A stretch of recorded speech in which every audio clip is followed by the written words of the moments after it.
Hello guys! For today's video, ituturo ko naman sa inyo ang buffalo chicken.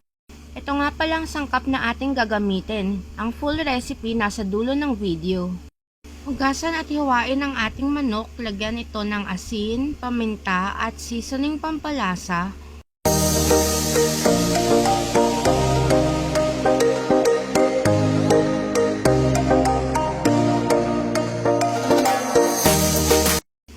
Lamasin maigi para pantay ang lasa.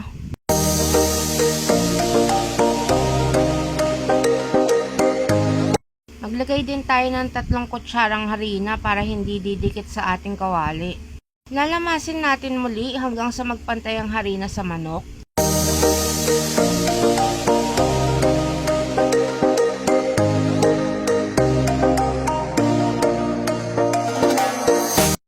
Tara, magluluto na tayo. Inuna ko nga pala lutuin itong patatas na nakahiwa ng pa-wedge.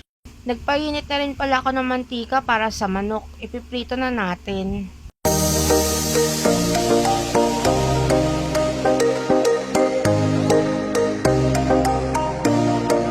Pag golden brown na ang ating patatas, pwede na natin hanguin ito. I-strain natin para matanggal yung mantika. Paluto na rin pala ang ating manok, ganun din ang gagawin natin, i-strain natin para matanggal ang excess oil. Siya nga pala, niluto ko pala to ng mga 11 minutes. Sim na kawali nga palang gagamitin natin. Pero ilipat muna natin yung mantikang ginamit natin, saka isasalang natin ng butter. Hintayin lang nating matunaw ang ating butter at ilalagay na rin natin ang ating garlic. Haluin lamang natin to ng mga 1 minuto.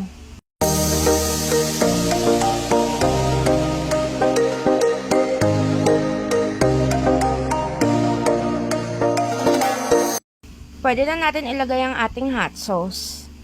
Haluin uli. Ilagay na natin ang ating sili para may sipa.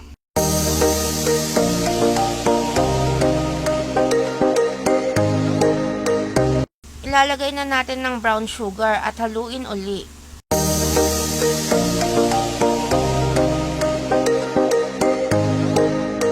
Pag ito na ang consistency, pwede na natin ihalo ang fried chicken. Haluin lamang natin ito ng ilang minuto at luto ng ating ulam.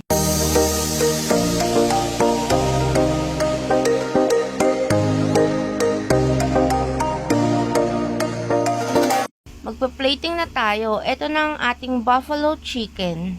Thank you for watching!